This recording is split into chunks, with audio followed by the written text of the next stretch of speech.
Bom, tentando agora, então, fazer uma relação específica com o etanol de cana-de-açúcar. O que está acontecendo no caso do etanol de cana? Então, será que existe uma relação realmente entre etanol de cana-de-açúcar e preço dos alimentos? Como os senhores puderam observar, a relação do aumento dos preços dos alimentos esteve muito mais relacionada a esses aspectos que eu demonstrei do que propriamente aumento da produção de biocombustíveis. Quer dizer, o que era minoritário na discussão foi colocado como o argumento principal. E eu acho que a gente precisa trabalhar essas questões para evitar repetir em futuros aumentos de preços de alimentos os mesmos erros das argumentações passadas. Por exemplo, por que a produção de etanol, a produção de etanol de cana não trouxe impactos? Por que eu estou fazendo essa afirmativa? Primeiro, que o Brasil está usando menos de 1% do seu território para a produção de cana. E nós já estamos fazendo isso há mais de 30 anos, nós estamos produzindo etanol de cana-de-açúcar. Obviamente que recentemente houve um aumento, houve uma expansão, mas isso em termos de área é muito pouco representativo dentro da área total. E o Brasil aumentou a sua produção de alimentos, aumentou a produção de grãos, aumentou a produção de leite, aumentou a produção de carne. Para os senhores terem uma ideia, há 10 anos atrás, o Brasil era importador de carne. Hoje o Brasil é o maior exportador de carne do mundo. Quer dizer, houve uma evolução muito grande do agronegócio aqui no Brasil e que nós acreditamos que isso é possível de ser feito em outros países também. Aliás, alguns já estão fazendo.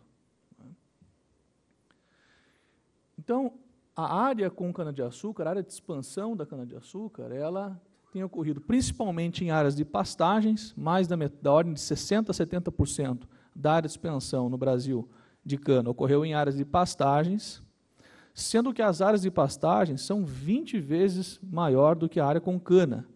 A área de pasto no Brasil é da ordem de 200 milhões de hectares. A área de cana no Brasil é da ordem de 8 milhões de hectares. Então, é importante a gente colocar os números dentro das suas devidas grandezas.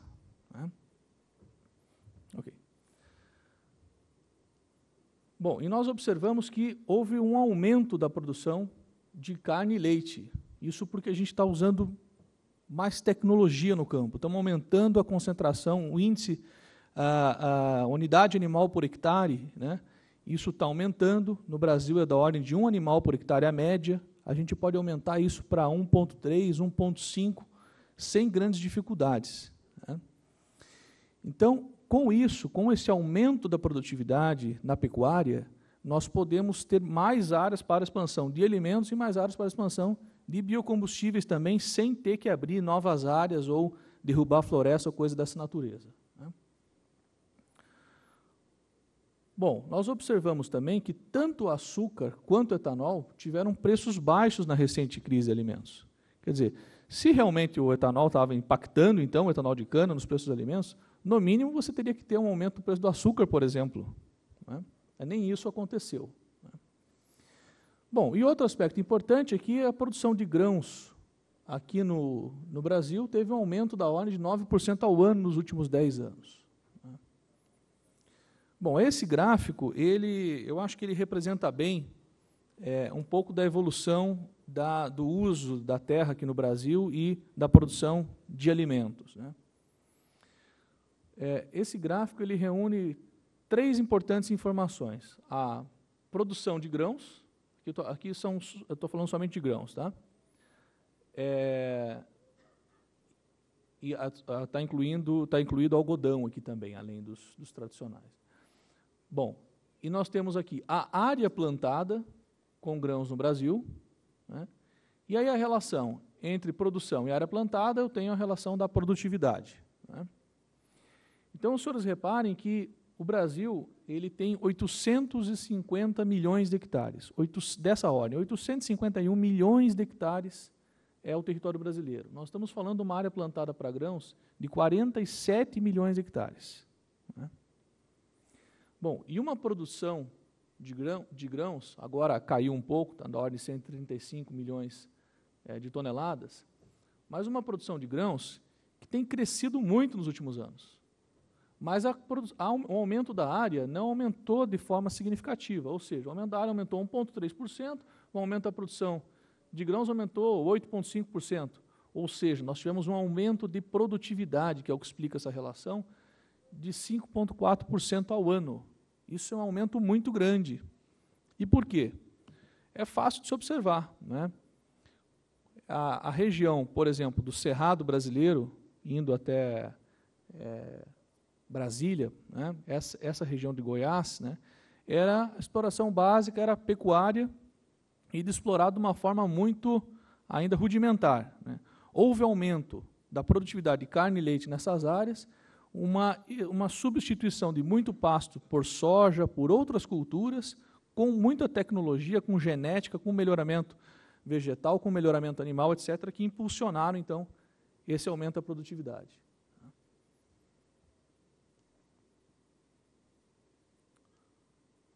Vamos lá? Opa, aí. Bom, meu tempo está praticamente esgotado, esse é meu último slide, quero só fazer algumas considerações finais para a gente tentar enriquecer um pouco aí a nossa discussão, né? Então, tem alguns pontos que eu acho que é importante a gente destacar. Primeiro, é que o etanol não é uma solução completa para a questão do petróleo, né, mas traz uma contribuição importante para a redução do consumo, né. Isso por quê? Porque eu acho que é muito ruim quando a gente coloca o etanol como solução para o petróleo, etc. Porque aí a gente começa a entrar num debate de uma escala que não é razoável. Se a gente pensar em substituir toda a gasolina do mundo por etanol, substituir a demanda de diesel depois que a gente tiver diesel de cana, é algo que não é razoável, né? É importante a gente falar dentro da devida dimensão, né? Tem uma importância fundamental aí dentro da questão da redução das emissões de carbono, tem um espaço principalmente a ser ocupado com misturas de etanol a gasolina, da ordem de 5% a 10% em outros países, com ampliações em anos seguintes, quer dizer, é uma participação muito importante, mas há outras fontes dentro desse mix que não podem ser ignoradas, né? Há muita reserva de carvão, por exemplo, de gás natural, o nuclear está aumentando, há várias fontes que se complementam, independente de serem sujas ou não, é o que a gente está observando enquanto tendência de mudança em matriz energética global, né? Bom, outro aspecto é que é fundamental a gente estimular a agroenergia que tenha espécies realmente de alta eficiência em países que desejam iniciar programas de produção de agroenergia, né? Então, espécies como cana, como as palmáceas para a produção de biocombustíveis e algumas outras, são espécies que já demonstraram uma boa performance para a produção de energia, né? E em países que tenham disponibilidade de terras, né, e que tenham potenciais de solo e clima. Há vários países assim na África, por exemplo, há vários países com essas características na América Latina, em alguns países da Ásia, né?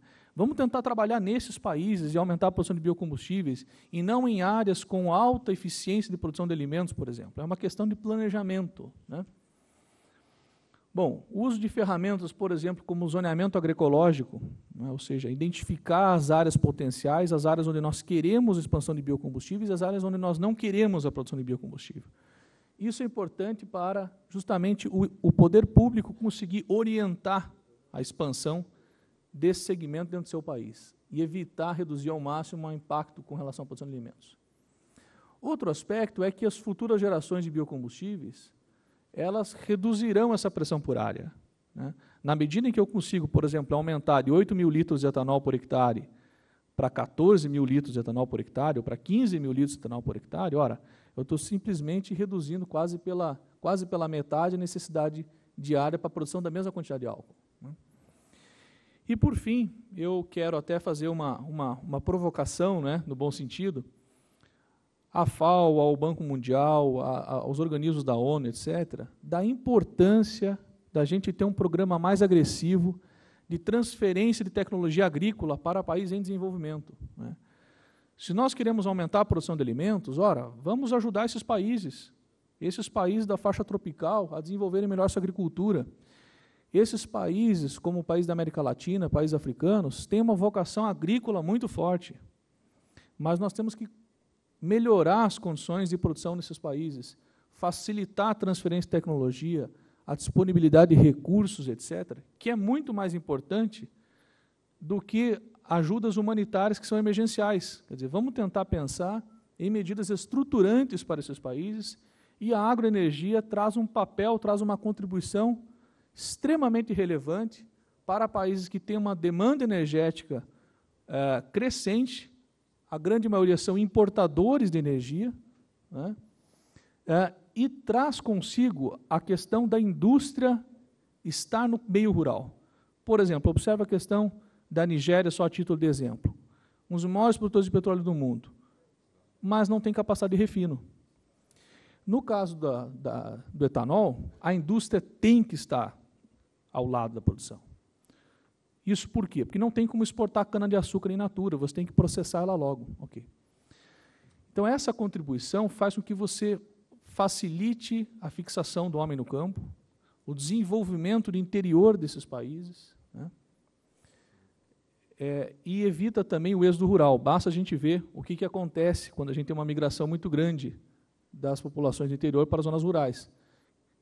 Aqui, nessa região de São Paulo, é uma região bonita, mas se a gente sair aqui pela periferia, a gente vê rapidamente o que acontece quando nós temos uma migração populacional muito grande para as periferias das grandes cidades. No Rio de Janeiro também é muito fácil observar isso, né? Então, nós temos que evitar esse tipo de modelo e fortalecer o desenvolvimento das áreas rurais. Bom, meus amigos, é isso são essas as palavras que eu queria deixar e estou à disposição para os debates. Obrigado.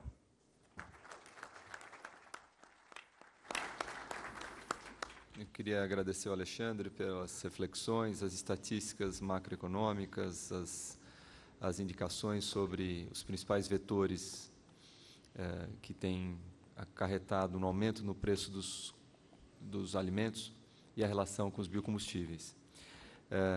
Eu gostaria de lembrá-los que nós temos as pessoas que estão coletando as perguntas dos senhores, que elas deveriam ser ou devem ser escritas para que os nossos panelistas aqui possam estar respondendo adequadamente. To start or to kick off the discussion,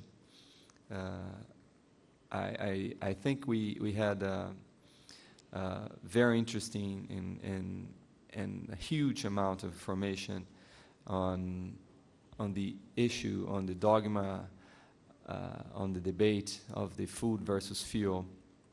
And I'm very positive that our panelists here will be pleased to answer some of your questions or to disseminate some of the misleading information.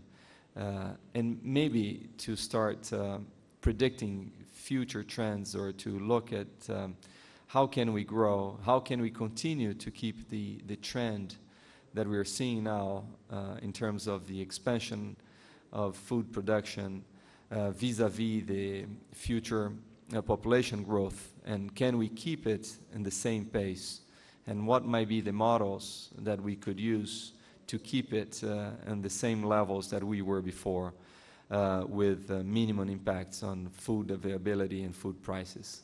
Can we continue to do that, and what will be the limits to growth, both for food and also for biofuels? I think this will be crucial for the next 20 years and years to come. I think we have a few questions already. Tem perguntas aí?